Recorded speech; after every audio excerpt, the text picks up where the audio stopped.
we missed it. Definitely didn't have... Holy moly, why are people screaming? Why are you pointing at me? This was the place for the Dades Battle War. Really makes me wonder.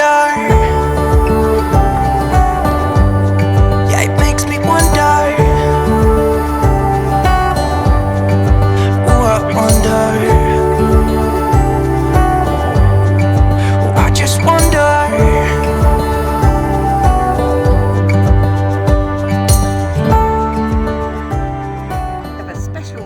Episode today. As you all know, this is Lawrence's mum, Philomena. Hi everyone. The boys have ditched us and gone to California, west side this week. So we're doing some fun stuff too. And today we've come to the Fort Cooper State Park. That's it. So let's go find out some information. Oh, actually, I didn't realise it was the hub of Fort Cooper, which was a war between the Americans and the Indians in 1835, just off the top of my head.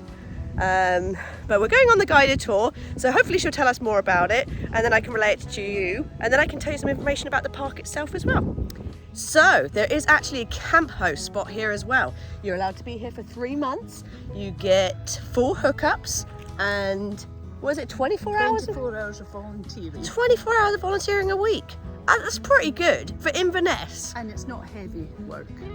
No, it's just do as what's needed. Anyway, so there was a massive war here. You can see over the lake where the Indians were all set up, and the actual fort place is just behind us here.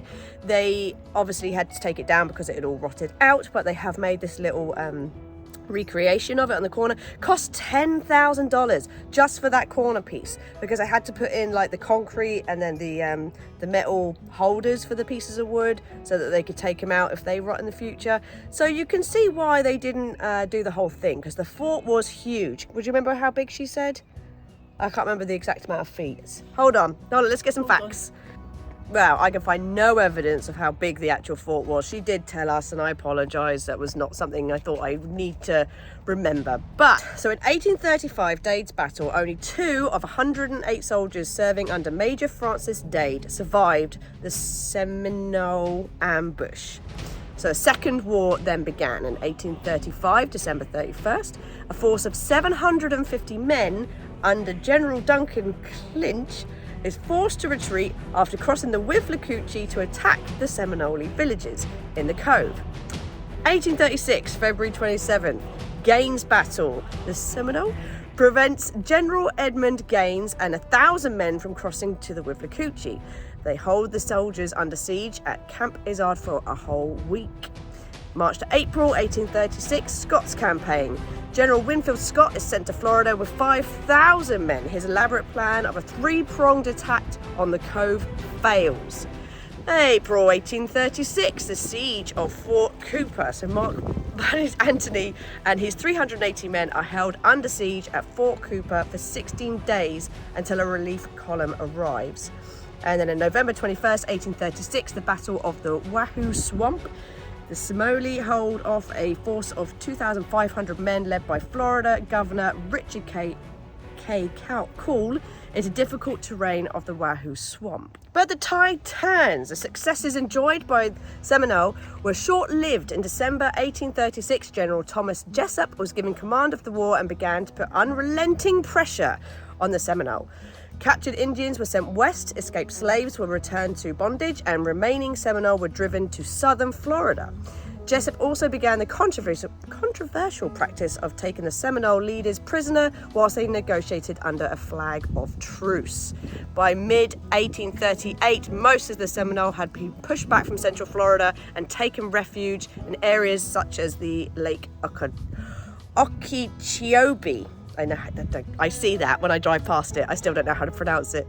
The conflict continued for another 4 years, with the army gradually wearing down the Indians. The US government declared war over August 1842. Despite this, a defiant Seminole and their descendants lived in fear of removal for the next 100 years until they were federally recognized in the 1950s.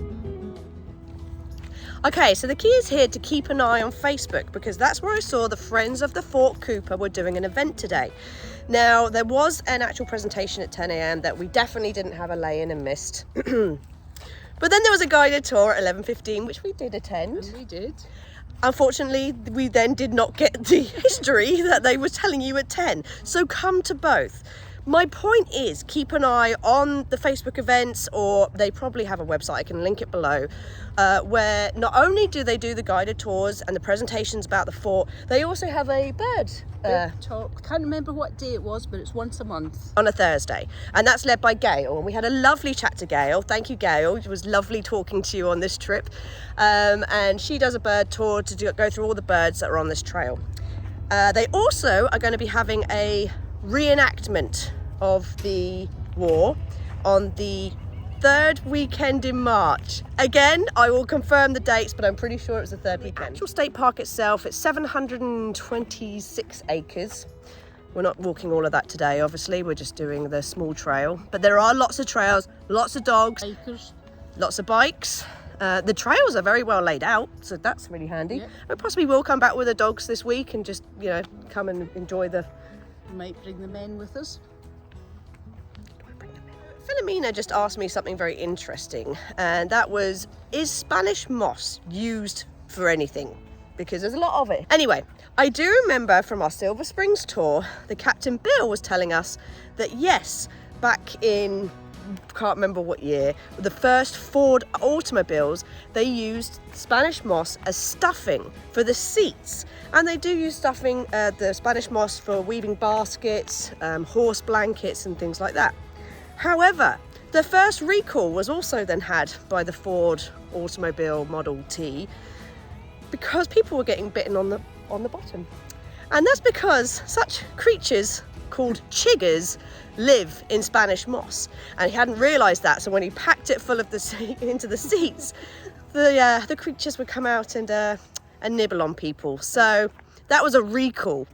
Had no idea this even existed in Inverness. But we're going to wrap it up here because we're getting a bit hungry. And the perfect weather for it as well. It has been perfect weather. So we're going to go and eat in downtown Inverness. But if you liked this video, go ahead and hit the like button. If you're not already a subscriber, please go ahead and subscribe. You can also hit the thanks button. Natalie loves that when you do that. And if you want to join and become a Braziere, supporting a couple of tits, in this case it's me and Phil today, then go ahead and hit that join button. Yeah. But otherwise, we will see you next week. Next week.